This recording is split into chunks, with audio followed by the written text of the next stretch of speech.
Assalamualaikum warahmatullahi wabarakatuh. Selamat pagi, Bapak Tutor dan teman-teman semua. Perkenalkan, nama saya Ahmad Yasa dari Prodi Sistem Informasi UTBCC Surabaya. Di video ini saya akan mengerjakan tugas 1 dari mata kuliah algoritma dan pemrograman. Di tugas 1 ini kita diberikan dua buah soal. Yang pertama, buat sebuah rangkuman tentang algoritma dan sejarah Java. Untuk soal nomor 2, buat sebuah algoritma dalam bentuk flowchart dan pseudocode untuk kasus berikut. Untuk soal nomor 1, saya akan membahasnya sedikit. Apa itu algoritma? Algoritma adalah sekumpulan instruksi logis yang disusun secara berurutan untuk menyelesaikan masalah tertentu dalam pemrograman komputer. Algoritma ini memainkan peran kunci dalam berbagai aspek pemrograman, mulai dari pengolahan data, pemecahan masalah kompleks, hingga peningkatan efisiensi kode. Dalam dunia pemrograman, algoritma digunakan untuk menciptakan program yang mampu menyelesaikan tugas secara otomatis, membantu pengembang atau seorang programmer mencapai solusi yang lebih efisien dan terstruktur. Untuk lebih jelasnya lagi, bisa dibaca pada tugas yang sudah saya kumpulkan. Untuk nomor 2, buat sebuah algoritma dalam bentuk flowchart pada kasus berikut ini. Untuk flowchart dari tugas nomor 2 tentang gaji karyawan adalah sebagai berikut. Yang pertama, kita mulai dari yang ini, setelah itu kita deklarasikan gaji pokok, gaji lembur, total penghasilan, golongan, gaji lembur.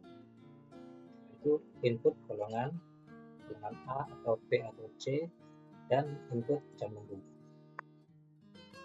Itu ada dua kasus. Untuk yang pertama, kasus input golongan. Jika golongan yang diinput adalah golongan A, maka gaji pokok sebesar 5 juta. Jika tidak, ke golongan B. Jika golongan B, ya maka gaji pokoknya 6.500.000. Jika tidak, apakah termasuk golongan C?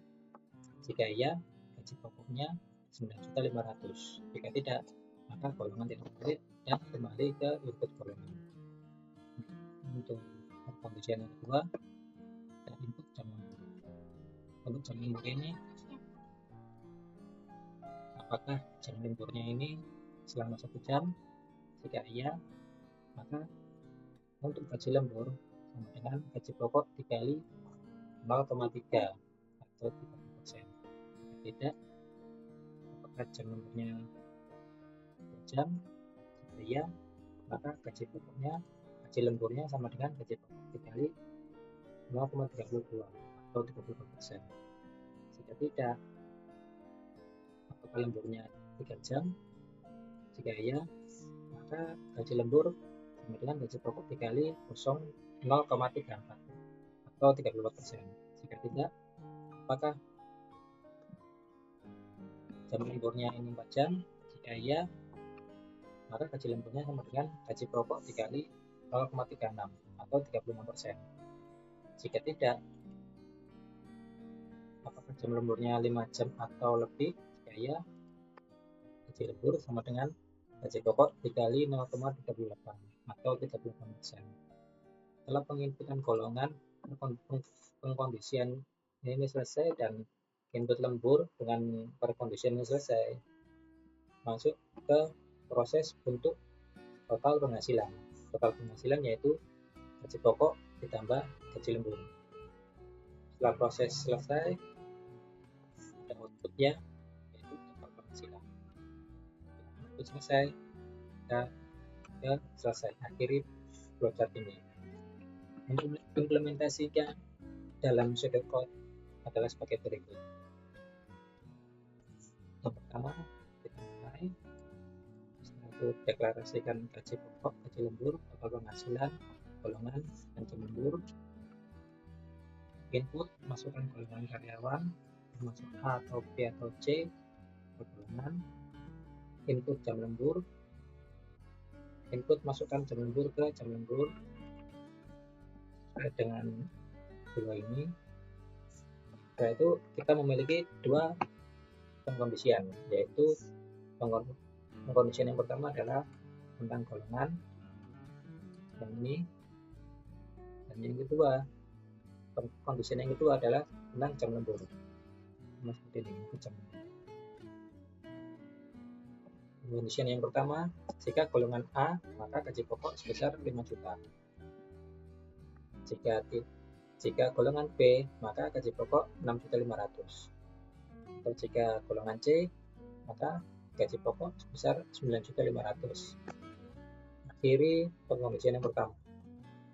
Pengkondisian yang kedua, jika lembur sama dengan 1 jam maka gaji lembur sama dengan gaji pokok dikali 0,30 atau 30%.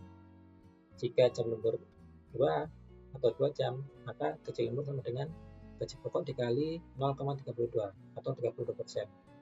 Jika jam lemburnya 3 atau 3 jam maka gaji lembur sama dengan gaji pokok dikali 0,34 atau 34%. Jika gaji pokok 4 atau 4 jam jika jam lembur 4 jam maka gaji lembur sama dengan gaji pokok dikali 0,36 atau 35%. Jika jam lemburnya lebih dari sama dengan 5 jam maka gaji lembur sama dengan gaji pokok dikali 0,38%. Akhiri pengkondisian yang kedua. Setelah itu kita masuk ke proses untuk total penghasilan. Total penghasilan adalah gaji pokok ditambah gaji lembur. Setelah itu output, total penghasilan, dan selesai. Untuk implementasi pada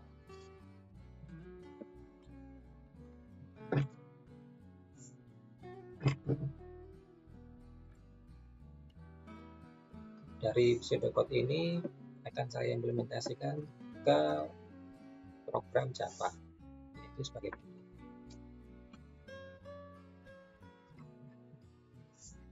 Kita import untuk desimalnya, kita scanner. Ini untuk line 8 sampai 10 kita deklarasikan. Setelah itu print untuk masukkan golongan dan print untuk masukkan jam lembur. Setelah itu kita ke pengkondisian yang pertama, switch golongan. Jika kasusnya termasuk golongan A maka gaji pokok sebesar 5 juta dan seterusnya.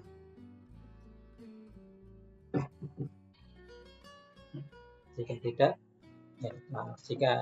tidak termasuk untuk golongan A dan golongan B atau golongan C, maka print yang keluar adalah golongan tidak valid.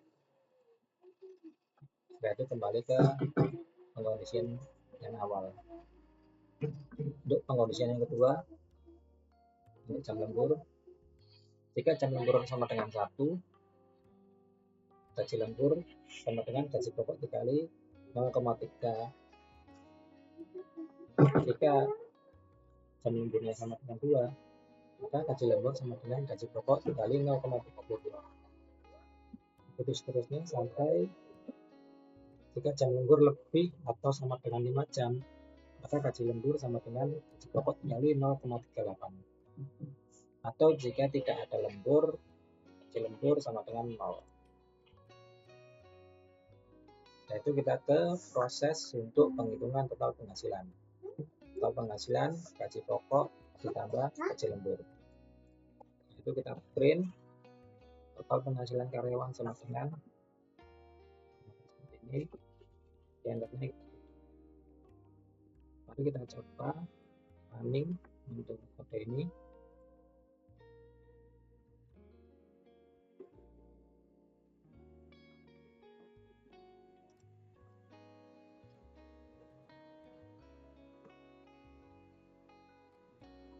Masukkan golongan karyawan A atau B atau C. kita input, misal karyawan tersebut termasuk golongan A. Setelah itu masukkan jam lembur. Misalkan jam lemburnya selama 3 jam. Maka total penghasilan karyawan adalah 6.200.000. Sekian video dari saya kali ini. Terima kasih. Assalamualaikum warahmatullahi wabarakatuh.